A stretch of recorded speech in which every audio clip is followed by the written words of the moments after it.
기독교가 다른 종교와 다른 어떤 본질적인 그런 특징이라고 한다면 바로 구원이 하나님 그분 자신에 의해서 이루어지는 것이다.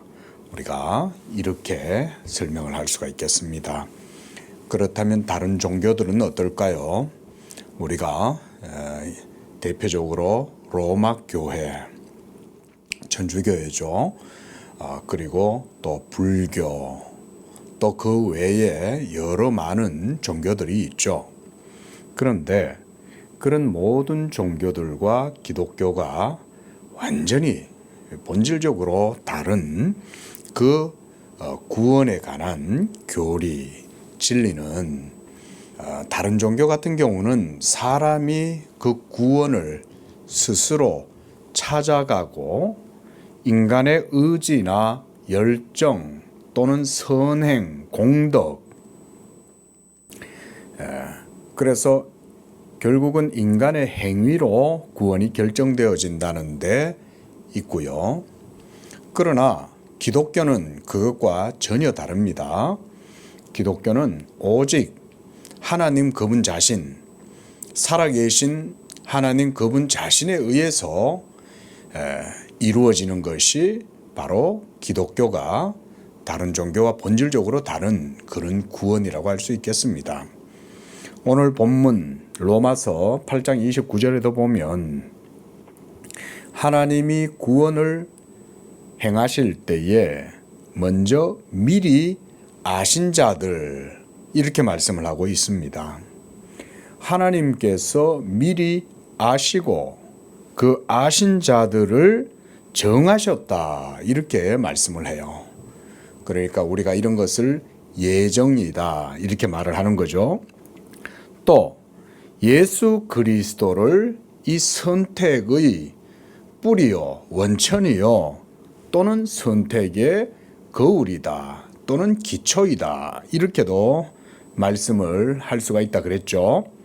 바로 하나님께서 제2위 성자 예수 그리스도를 창세전에 영원전에 하나님께서 언약의 중보자로 그를 택하시고 예정하시고 세우심으로써 그 아들 예수 그리스도의 형상을 본받게 하기 위하여 하나님이 어떤 자들은 미리 예정하시고 미리 아셨다 이렇게 말씀을 하는 거죠.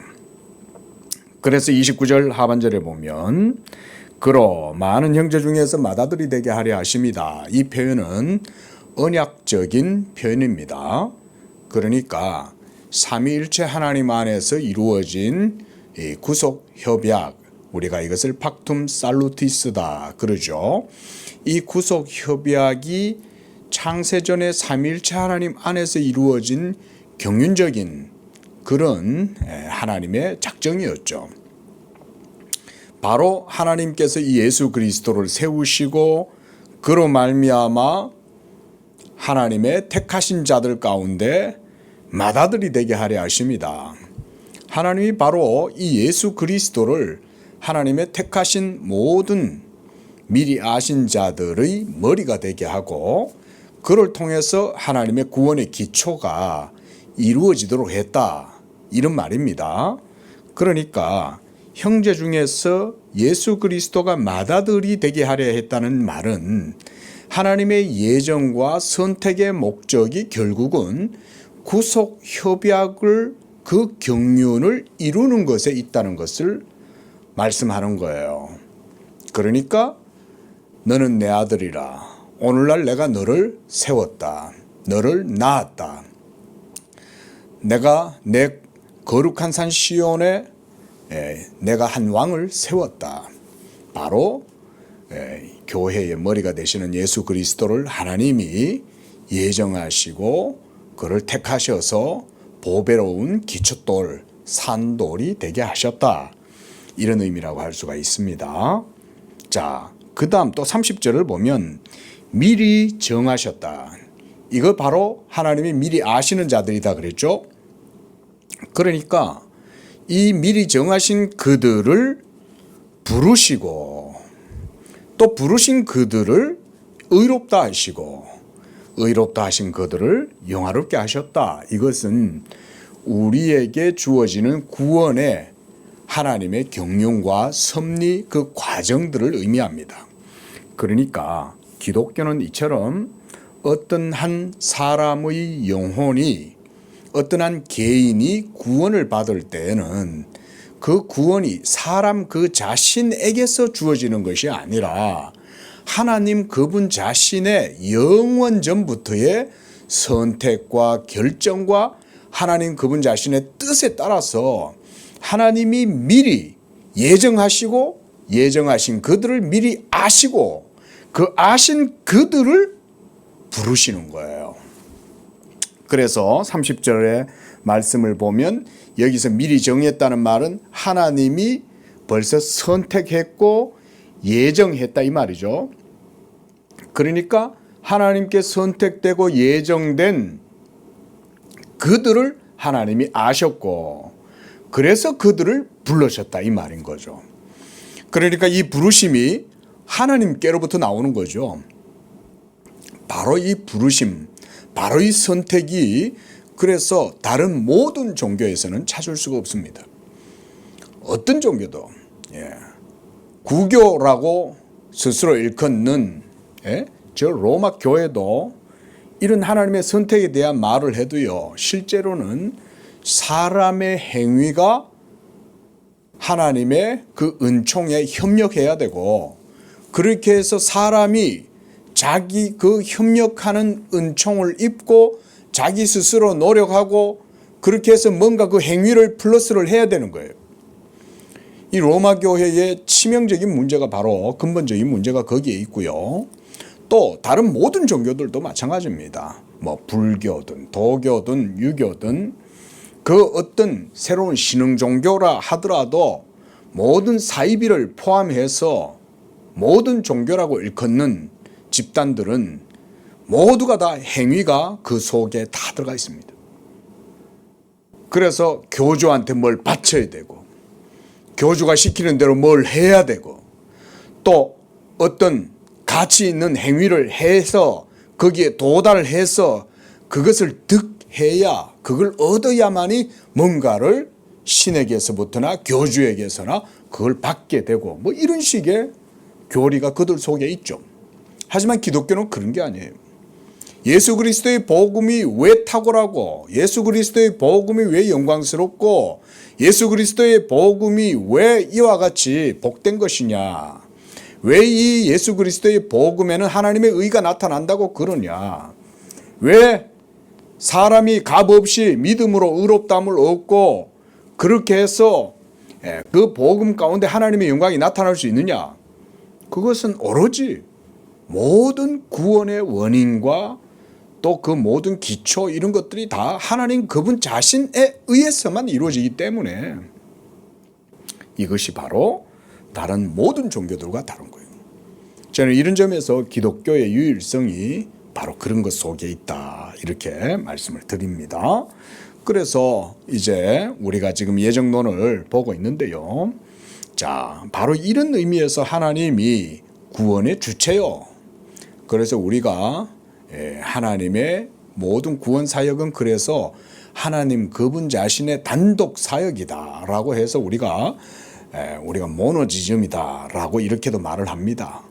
뭔 말이냐면 하나님의 단독에 의한 사역으로 모든 일이 이루어진다 이런 말인 거예요. 하나님 이외에 다른 그 어떤 것도 이 구원에 있어서 뭔가 더하거나 거기에 뭔가 효력을 준다든지 영향을 준다든지 그것 때문에 하나님의 구원이 작동한다든지 이런 것은 전혀 없어요. 바로 이런 것들이 기독교 성경이 말하는 바른 구원관입니다. 여러분 생각해 보세요. 이런 구원관에 의해서만 하나님이 자기의 영광을 거기에서 온전하게 드러내실 수 있겠죠. 그래서 이사야 선지자를 통해서 하나님께서도 자기 자신을 스스로 의지해서 도울 자가 없음을 보시고 자기 팔을 스스로 의지하사 그렇게 해서 하나님이 자기 자신 스스로 그 일을 하시는 거예요. 그렇게 해서 하나님은 나는 내 영광을 다른 자에게, 내 찬송을 우상에게 빼앗기지 않는다. 바로 이런 하나님의 주권과 하나님의 특별한 은총을 통해서 이루어지는 구원을 통해서만 복음에는 하나님의 의로우심이 나타나게 되는 거예요. 그러니까 이 복음을 훼손하려고 시도한다든지 그 복음의 교리에 뭔가 다른 것을 섞어 넣으려고 한다든지 하는 이런 모든 시도들은 다 결국 하나님의 영광을 빼앗는 거예요. 바로 이런 점을 성경이 분명하게 말하고 있다는 것을 우리는 기억을 해야 되겠습니다. 자, 이제 기독교 강요 3권 22장 오늘은 5절을 보도록 하겠습니다. 자, 그래서 표제도 선행보다 그 원인인 선택이 앞선다. 그래서 칼빈 같은 경우는 믿음은 선택에서 나온다 이렇게 말을 하죠. 그러니까 우리가 믿음으로 뭔가 선행을 행했어요. 선행을 행하는 것 자체는 나쁜 게 아니죠. 선행을 하긴 했는데 그건 믿음으로 행한 거예요. 그러면 그 믿음은 어디에서 왔냐 이거죠. 그 믿음은 하나님의 미리 아심, 하나님의 예정, 바로 그것을 통해서 예수 그리스도가 그들의 모든 주가 되고 그들의 머리가 되게 하려 하십니다. 모든 것에 다 선택이 앞서는 거예요. 자, 그래서 항상 2000년 전에 사도 바울의 시대 때도 갈라디아서를 보면 거짓 형제들이 갈라디아 교회에 들어와 가지고 그들에게 믿음으로만이 아니라 행위로도 있어야 된다 이런 얘기를 할 때 갈라디아 성도들이 그런 거짓 교사들의 말에 넘어가 가지고 그래서 사도 바울이 그들을 향하여 너희가 어떻게 속히 그렇게 복음의 교리를 떠나서 진리를 떠나서 어리석게 행하냐, 어리석도다 갈라디아 사람들아 이렇게 책망을 하죠. 그뿐만이 아니라 다른 모든 곳에서 이와 같이 행위도 있어야 한다, 믿음으로만 되는 게 아니다 라고 이렇게 강조했던 거짓 교사들, 거짓 사도들 그때도 있었고요. 중세 때도 있었고요. 교부 시대 때도 있었고요. 오늘날에도 있습니다. 앞으로도 있을 겁니다. 하지만 순전히 예수 그리스도의 복음, 오직 하나님의 의로우심만을 의지하고 그것을 인정하고 믿는 바로 그런 복음의 사람들은 바로 이 선택의 교리를 명확하게 고백할 수 있는 거예요. 자, 읽어보겠습니다. 선택의 어딘가 자리를 마련하여 과거나 미래의 행위를 그것에 위치시키려고 하는 자들이 이 사안들, 그러니까 뭐 말하자면 예지라고 할 수 있겠죠. 하나님이 미리 정하시고 아시고 택하신 자들 이거죠. 그 사안들을 모호하게 만들기 위하여 내세우는 구실은 무엇인가? 이는 사도의 주장에 직접적으로 배치된다. 왜냐하면 그는 에서와 야곱의 구별이 행위에 연유하는 어떤 원인이 아니라 하나님의 순수한 부르심에 달려 있다고 보기 때문이다. 그 구별은 그들이 태어나기 전부터 그들 사이에 정해진 것이었다. 만약 그들의 궤변에 조금이라도 진정성이 있었다면 그것이 사도의 눈을 피하지 못하였을 것이다. 그러나 사도는 하나님이 일찍이 자기의 선택의 은총을 베푸셔서 부여하시고자 이미 결정하셨던 것 외에는 사람에게 어떤 선한 것도 예견할 수 없었음을 잘 알고 있었으므로 선행을 원인보다 앞자리에 두는 터무니없는 순서에는 의존하지 않는다. 이것은 우리가 칼빈도 이래 설명을 하지만 사도 바울의 서신을 읽어보면 돼요.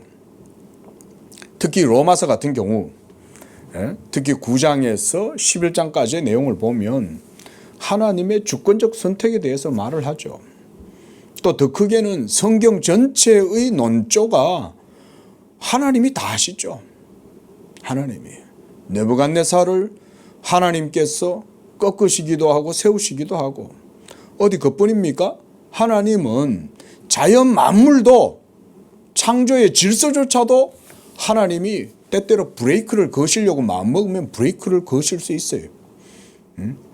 태양도 아얄론 꼴짝 위에 딱 머물게 할 수 있어요. 하나님은 무엇이든지 자기가 원하시는 대로 다 하실 수 있어요. 구약 성경에서 여호와께서는 바로 그런 분이죠. 예? 아니 그렇게 모든 일들을 다 자기의 뜻대로 행하실 수 있는 분이 이렇게 못하시겠어요? 그래서 사도 바울 같은 경우는 토기장의 비유를 통해서 그 일들을 하시는 거죠. 이게 진짜 살아계신 하나님에 대한 바른 이해 아닙니까?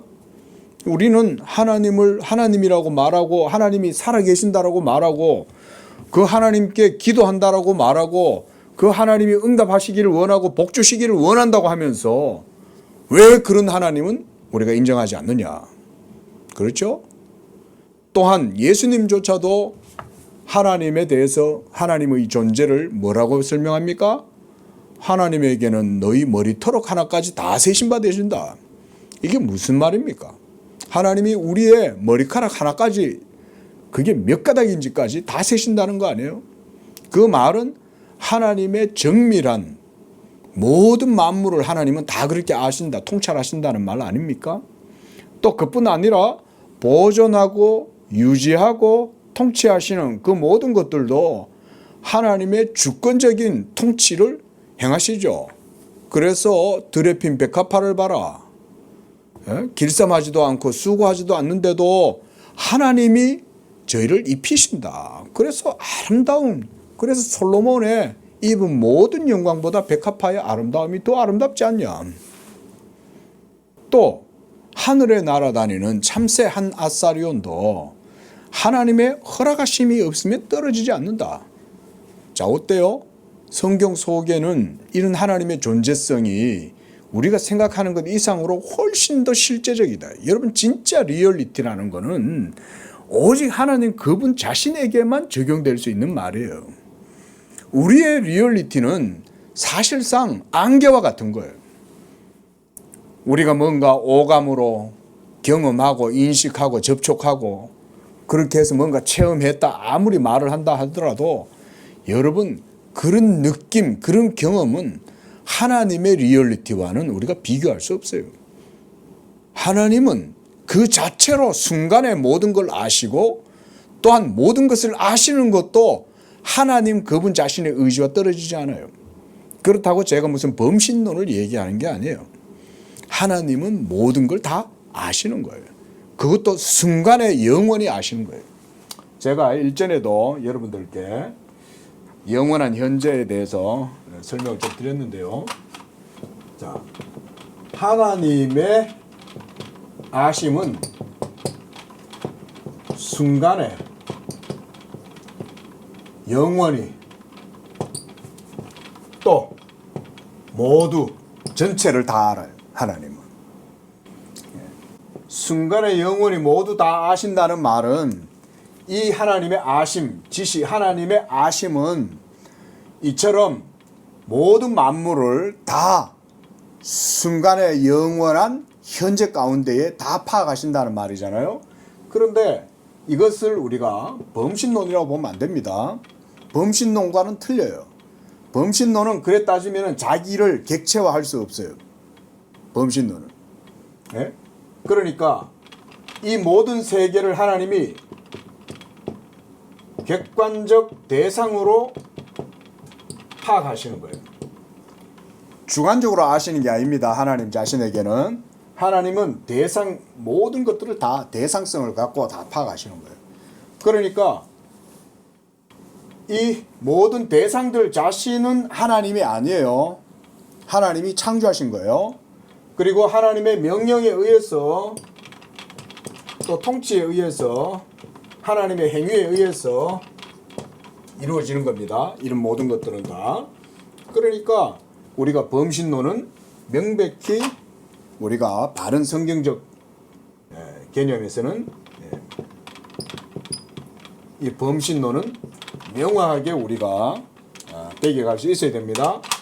범신론은 자기를 객관적 대상으로 파악할 수 없어요.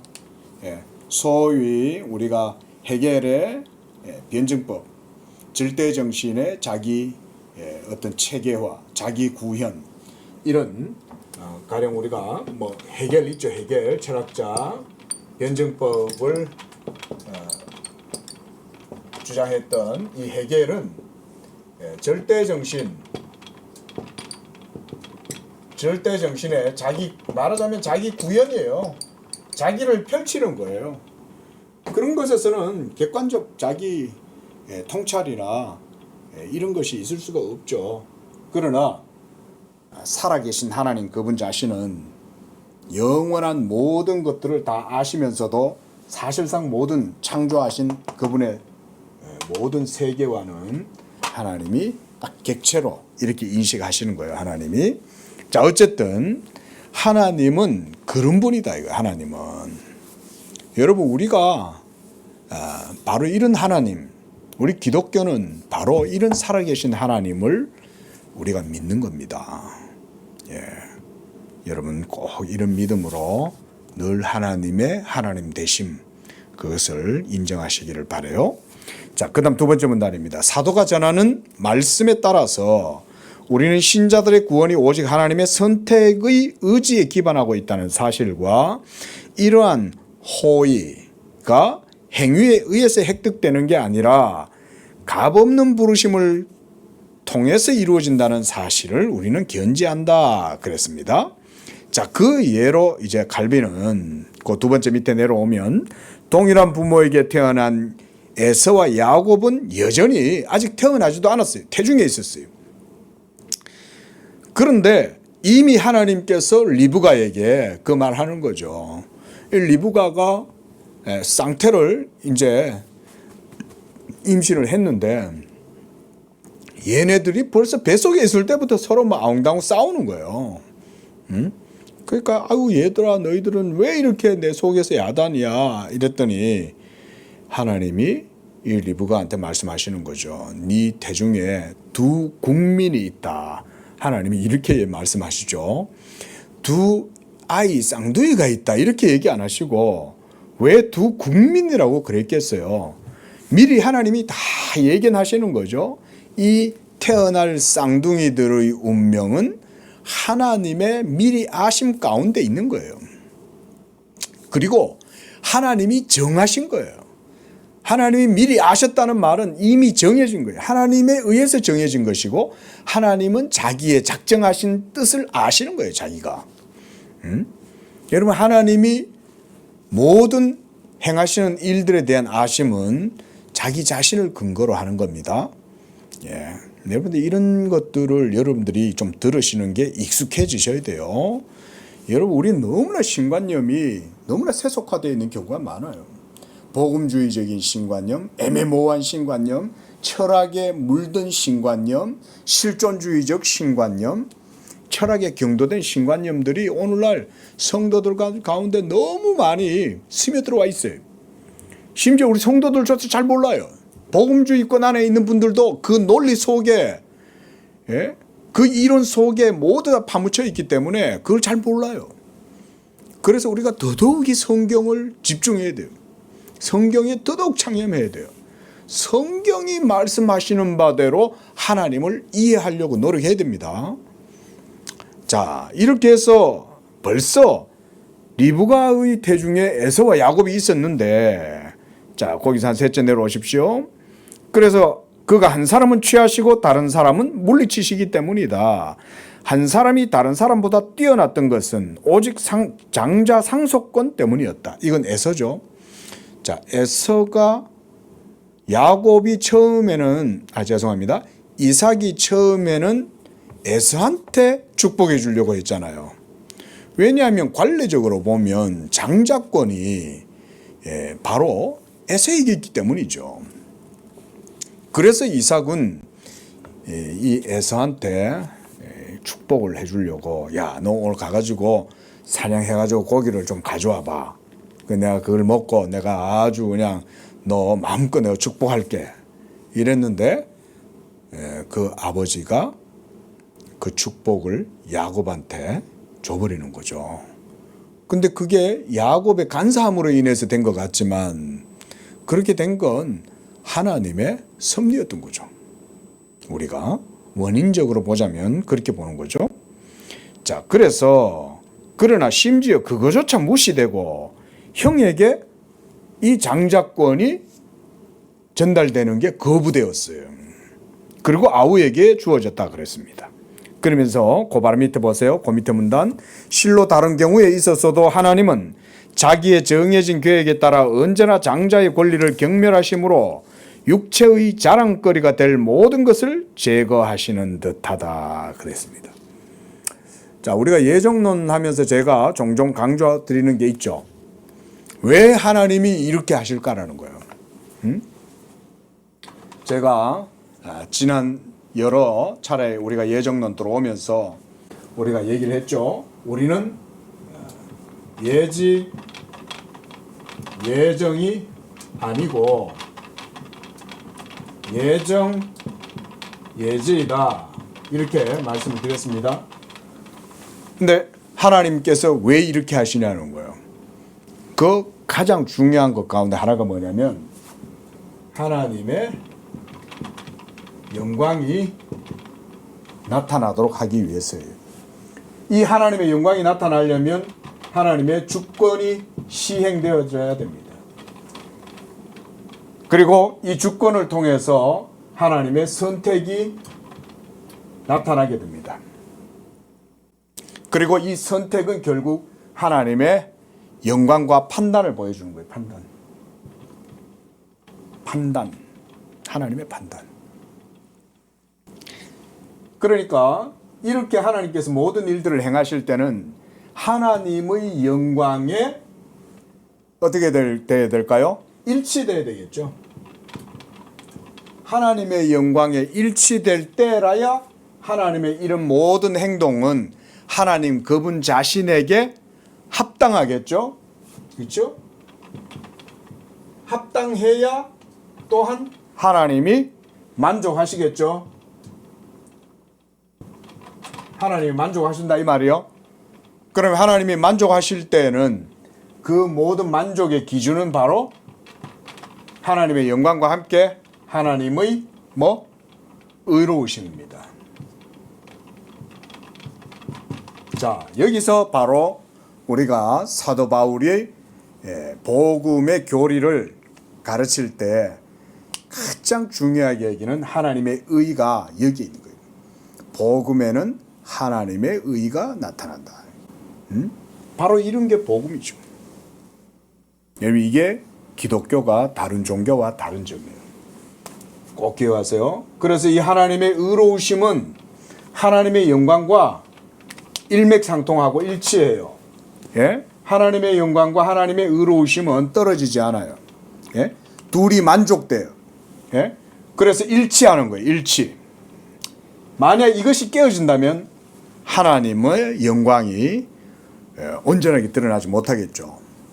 그래서 하나님이 이런 걸 아시고 자기를 위하여 하시는 거예요. 그래서 우리가 여러분 이런 표현 써야 됩니다. 여기 보면 예지는 결국은 하나님의 자기 영광을 위한 뭡니까?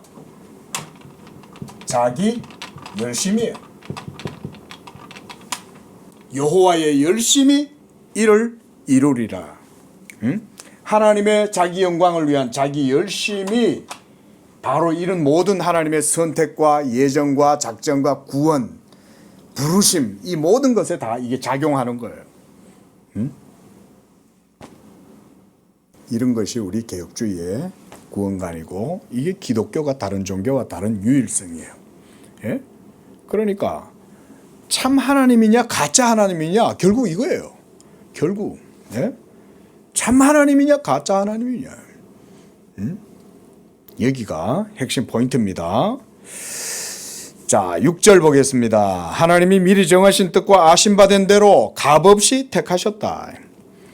그러나 어떤 사람이 우리를 가로막고 서서 우리가 미래의 삶의 요체를 다루면서 너무나 저급하고 사소한 은총들에 매여 결론을 내린다고 비난하고, 그렇지 않죠? 우리는 그렇게 하지 않습니다. 그죠?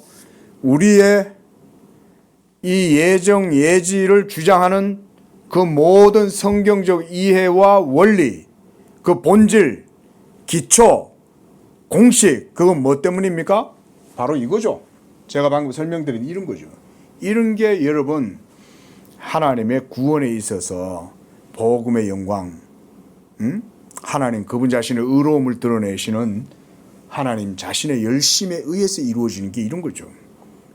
이런 논리와 천박한 인간의 논리를 비교하면 되겠어요? 예? 이 논리 속에는 오로지 하나님의 하나님 되신만이 드러나는 거예요. 하지만 지금 이 논적들, 지금 칼빈이 비난하고 있는 이 사람들은 저급하고 사소한 은총들이라고 이야기를 하는 거예요. 예? 은총을, 그리고 복음에 나타나는 하나님의 의가 뭔지를 모르는 거예요. 우리 예수 믿는 성도 여러분들은 하나님의 의로우심이 뭐라고 생각해요? 그리고 여러분들이 구원을 받는다면 억만 죄악 가운데에서 하나님의 진노와 저주, 또 지옥의 영원한 불지옥의 형벌을 여러분이 당하지 않는다면 여러분들을 구원하는 것이 뭐라고 생각합니까? 여러분 한번 생각해 보셨어요? 신중하게? 그 하나님의 은혜를 깊이 묵상하지 않으면 그 은혜를 싸구려로 취급한다고요. 여기 이 사람들도 사소한 은총이라고 그러잖아요. 번역을. 사소한 은총인데 한마디로 은총을 사소한 것으로 싸구려로 생각한다 이 말이죠. 여러분, 그래서 하나님이 예정 예지를 명확하게 이루시는 거예요. 그리고 이것을 성경을 통해서 명확하게 표현하시는 거예요. 나는 내 영광을 다른 자에게 주지 않아. 예? 나는 내 영광에 의해서, 내 열심에 의해서 도울 자가 없어도 내 열심으로 내가 이를 이룰 거야. 예? 그렇게 해야만 하나님의 영광이 하나님께 합당하게 돌려지겠죠. 그리고 그렇게 합당하게 돌려지는 방식에 가장 합당한 게 방법이 뭐냐? 바로 예수 그리스도를 믿음으로써 구원을 얻게 하는 바로 그거예요. 값없는 믿음으로 의롭다함을 얻게 하는 바로 그 복음에 하나님의 의가 나타난다. 그런데 이들은 지금 하나님의 예정을 천박하고 싸구려 이런 은총의 논리라고 이 저급한, 그래서 여러분 값싼 은혜 이런 말 있잖아요. 요새 여러분 우리가 지옥을 갈 것이냐 천국을 갈 것이냐를 늘 다시 생각해야 돼요. 저는 개인적으로는 현대인들이 너무 배가 불러요. 그래서 이 원초적인 본질적인 이 복음의 교리를 많이들 까먹고 있지 않냐, 망각하고 있지 않는가, 제가 좀 그런 염려가 많이 돼요. 그러다 보면요, 여러분 적당한 복음주의 정도의 수준에서 하나님을 섬기고 믿는다라고 이렇게 묻어가요. 그렇게 묻혀가면요, 그게 그러면 여러분 하나님의 공의에 저촉이 안 될까요? 여러분 하나님의 공의는 복음과 일치하잖아요. 예? 근데 그런 식의 저급한 복음주의식의 값싼 은혜를 향유하겠다고 그런다면 반드시 거기에는요, 반드시 문제가 생깁니다. 반드시. 꼭 여러분들이 이 점을 유념하시기를 바라요.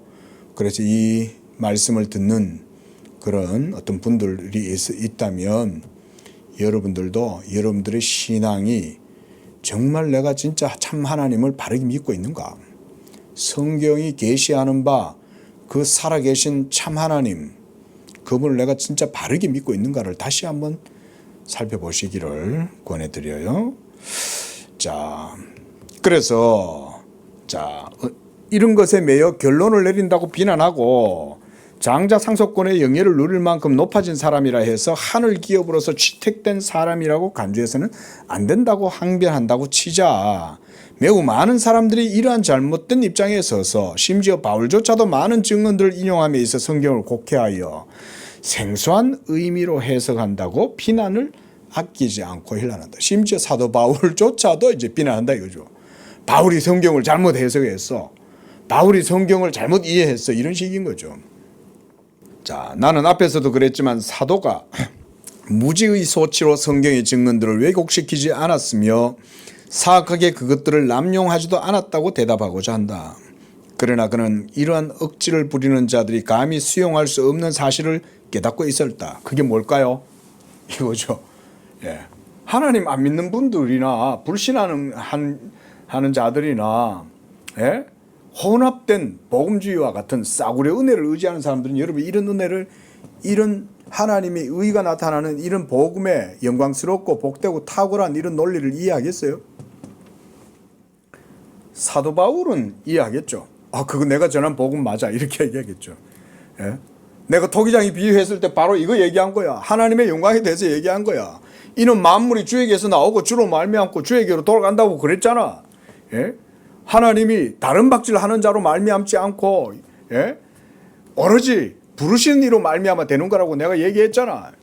복음에는 하나님의 의가 나타난다고 했고, 예수 그리스도를 믿는 믿음, 값없이 의롭다 하시는 그것으로 인하여 하나님의 은총 가운데 하나님의 의가 드러난다 그랬잖아. 어때요?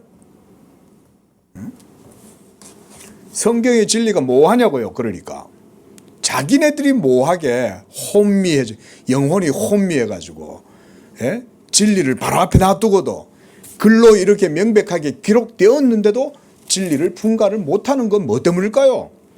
보고도 못 읽어내는 거죠. 눈이 어두워져가지고. 그리고 우리는 항상 성경으로 싸워야 돼요. 성경으로. 자, 즉 하나님은 야곱의 영적인 선택을 지상의 징표로 선언하기를 원하셨으며 그렇지 않았다면 그것은 가다울 수 없는 그의 심판자 속에 감춰져 있었을 것이다. 무슨 말이냐면요. 자, 하나님께서 에서와 야곱 가운데 야곱을 택하고 에서는 미워하였다 그랬단 말이에요. 근데 이런 것은 이미 하나님 그분 자신 안에서 영원 전에 감추어져 있었던 거잖아요. 하나님의 미리 아신 바가 창세 전부터 있었단 말이에요. 근데 하나님은 아시지만 하나님이 자기의 영광을 드러내실 때 이게 역사 속에 현실태로 드러나겠죠. 그때 하나님이 이것을 명확하게 징표로 보여준다 이 말인 거예요.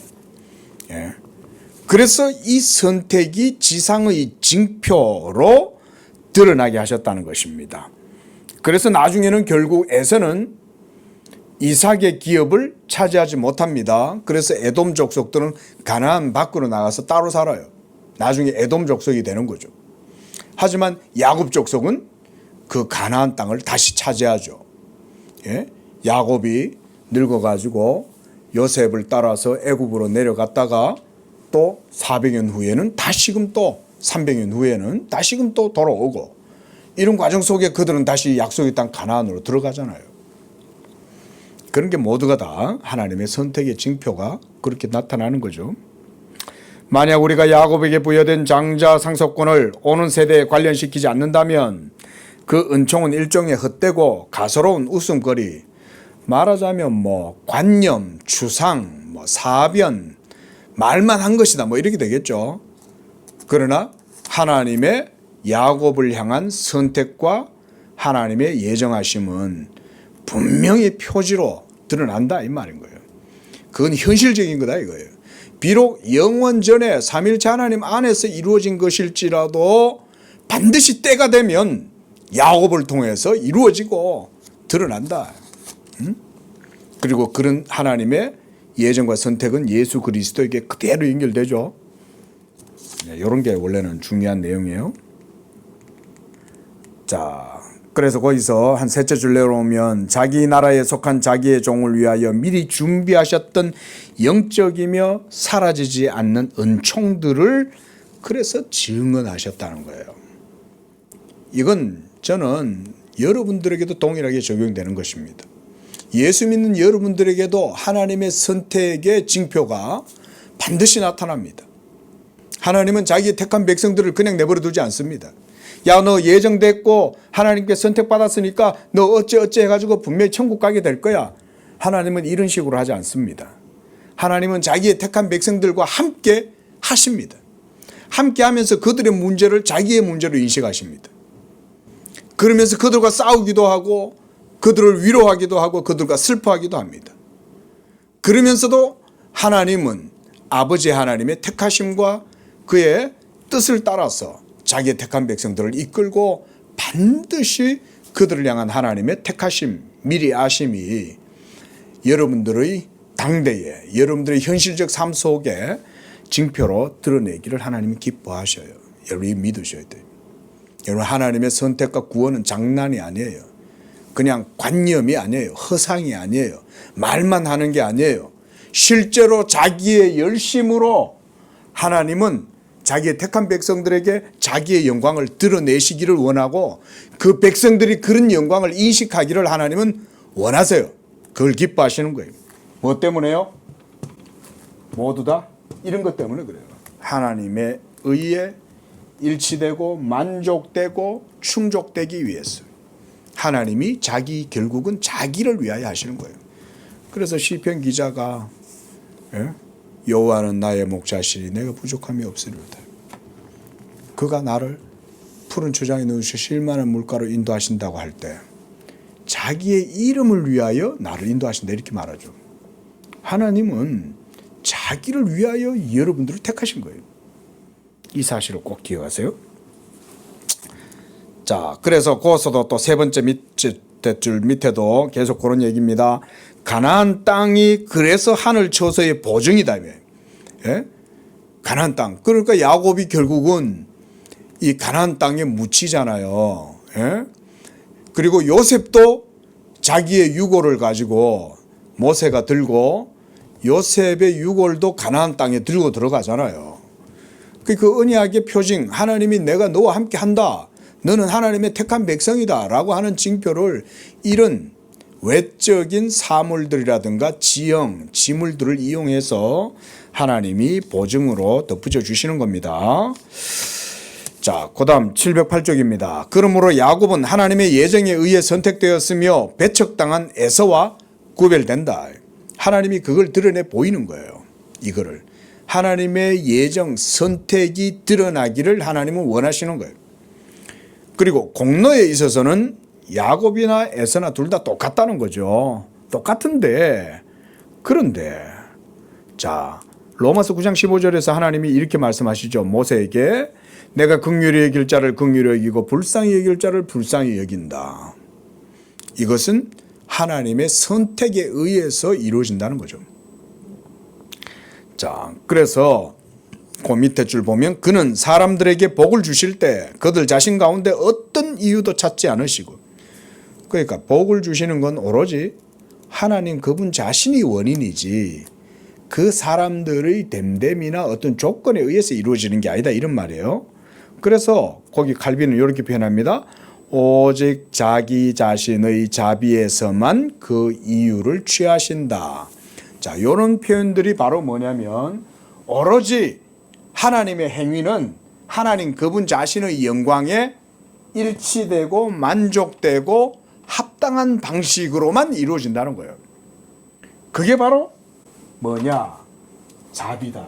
자비. 헤세드. 자비. 바로 이 자비가 그래서 하나님의 선택에 있어서 가장 근본적인 원인이다. 우리가 종종 강조드리지만 이 자비의 신학이다. 어떤 분이 자비의 신학이라고 그랬어요. 자, 이 자비의 신학, 칼빈에게 있어서 특히 이런 예정, 구원, 선택에 대한 있어서 하나님의 자비, 이게 사실은 그 모든 것의 기초에 있는 거죠.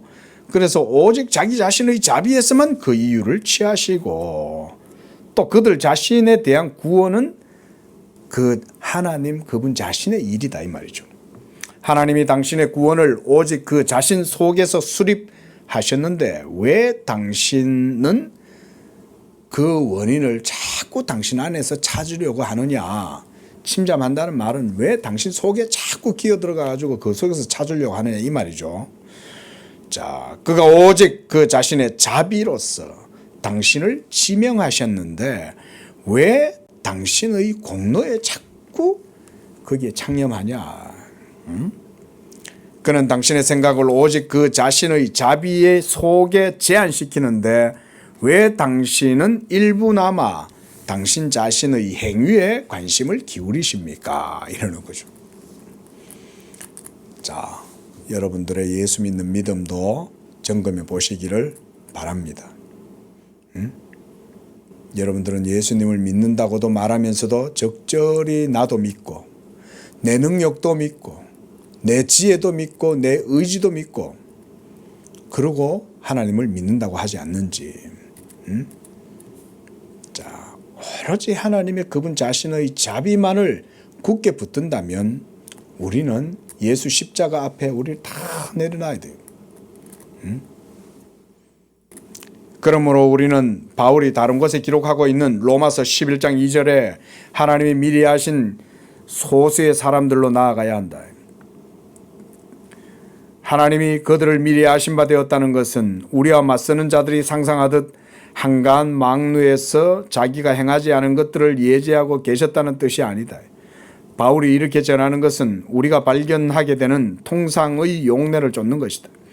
누가가 그리스도는 하나님께서 정하신 뜻과 미리 아신 대로 죽음에 내어준 바 되었거늘 이라는 베드로의 선포를 전할 때 하나님은 관망하는 분이 아니라 우리의 구원의 조성자이시다. 그렇죠? 하나님은 그저 이렇게 상황이나 이렇게 보시면서 뭐 피동적으로 뭐 그냥 수동적으로 그냥 이렇게 끌려가거나 그때그때 내가 필요해? 그럼 나도 뭐 좀 해줄까? 뭐 이런 식으로 하시는 분이 아니라는 거죠. 오로지 하나님 자신의 열심으로 내 열심히 이를 이루리라. 만군의 여호와의 열심히 이루리라. 하나님이 하시는 거예요. 하나님이. 자기의 진리의 말씀으로 진리에 합당한 방식으로 하나님이 행하시고 이루신다. 그걸 통해서 하나님의 영광과 의로우심이 드러난다. 자, 그래서 그 제일 밑에서 세 번째 줄 하나님의 미리 하심을 따라 베드로전서 1장 2절 또 택함 받은 자들이라고 기록함으로써 하나님이 자기를 위하여 자기의 자녀들로 표하여 지정하고자 뜻하신 저 은밀한 예정을 적합하게 표현하고 있음을 우리가 보게 된다. 적합함. 바로 이런 논리죠. 이런 논리가 적합한 논리예요. 자, 그래서 이런 은밀한 예정이 이제 드러나게 되는 거죠. 여기에 뜻이라는 동의어가 첨가되는데 이는 통상 확고한 결심, 하나님의 뜻이잖아요. 자, 이걸 여러분 제가 지난주에도 설명드렸고 이번에도 설명을 드리는 거예요. 여러분 하나님의 모든 예정과 미리 아심, 이런 모든 선택, 결정, 이 모든 게 다 뜻이라고 할 때는 그 뜻 자체는 모두가 다 하나님 그분 자신과 일치하는 겁니다. 일치한다는 말은 합당하다는 말이고 하나님 그분 자신의 영광에 일치하기 때문에 하나님이 만족하신다는 말이에요. 또 충족된다 이런 말이기도 해요.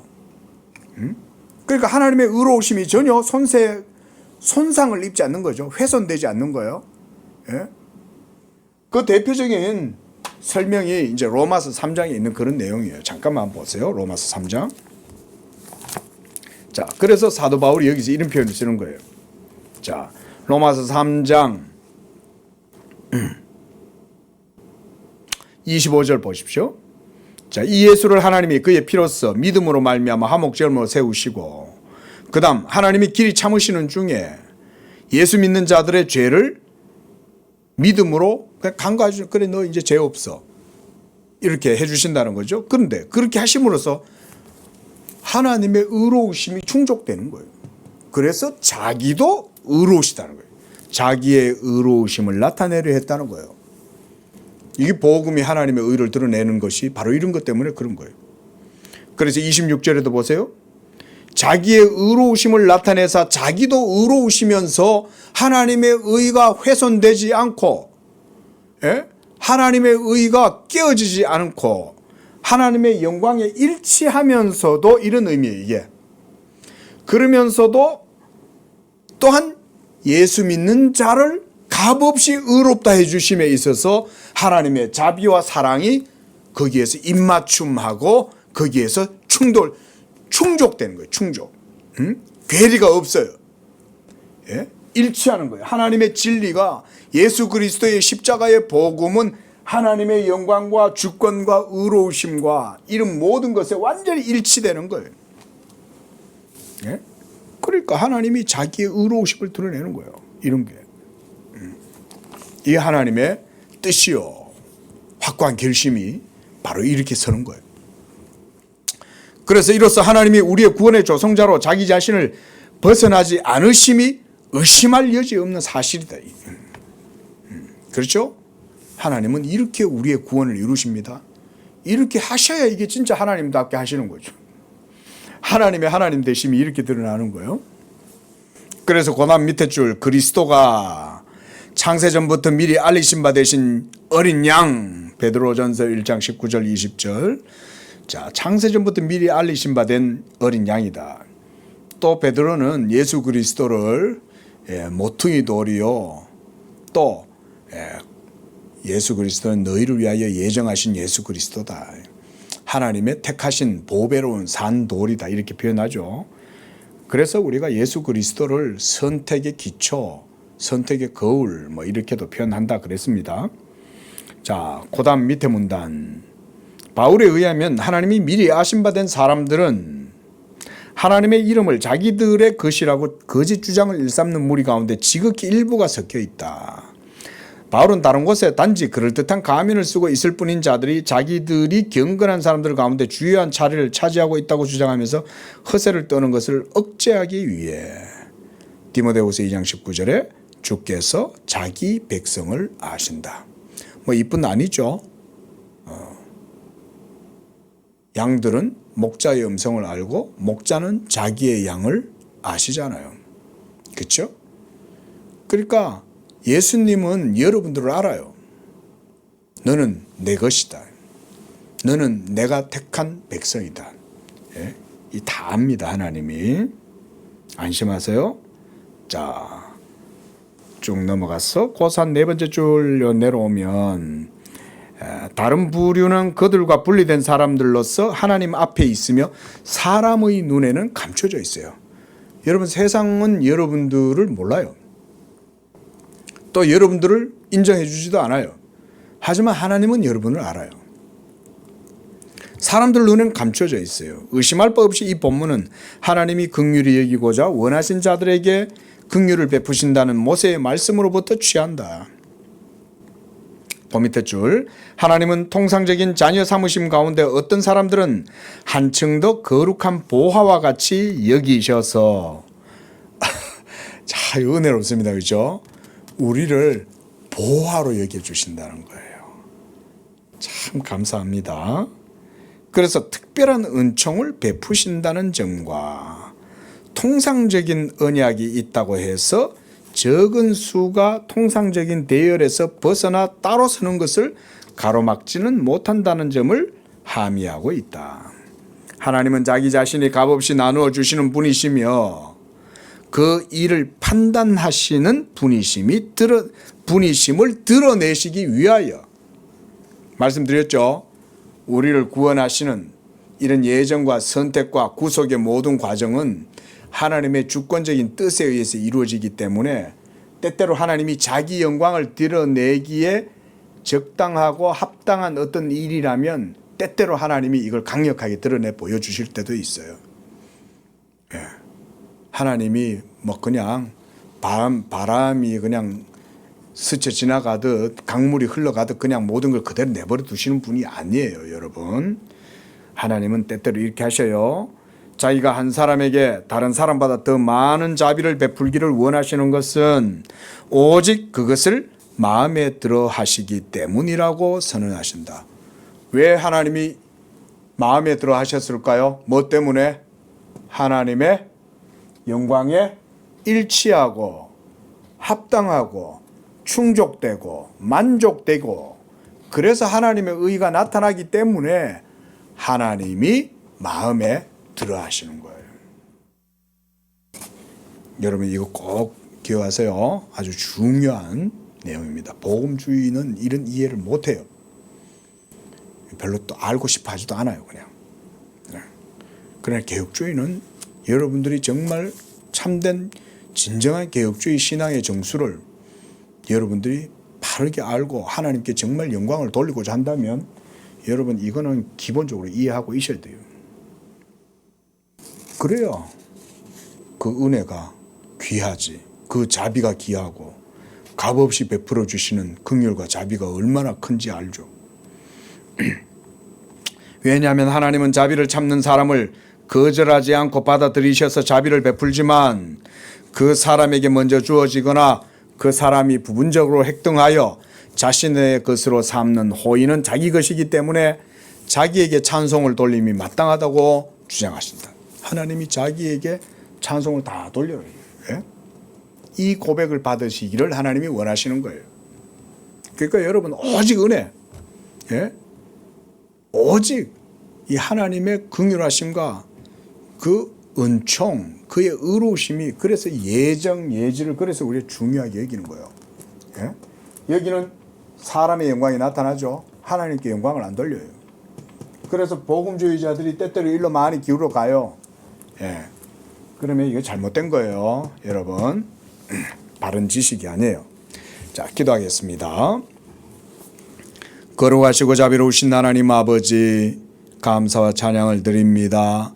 이와 같이 하나님께서 이 모든 세상 사람들 만민 중에서 자기의 이름과 영광을 위하여 만세전부터 한 백성을 예비하시고 아들에게 그 백성을 주사 그 아들의 형상을 본받게 하기 위하여 미리 아신 자들을 부르시고 택하신 줄로 믿습니다.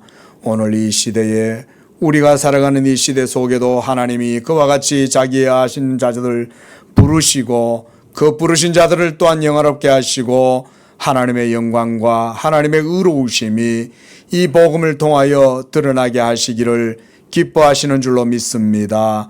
우리 성도들이 이와 같이 복음에 나타나는 하나님의 의를 더욱더 명확하게 인식하고 그것을 통해서 온전히 하나님께 전적인 영광을 돌려드리며 하나님의 하나님 되심을 온전하게 고백함으로써 성도가 하나님의 영광에 합당하게 행하고 하나님의 영광에 합당한 그런 삶을 살아갈 수 있도록 축복하여 주시옵소서. 예수님의 이름으로 기도합니다. 아멘.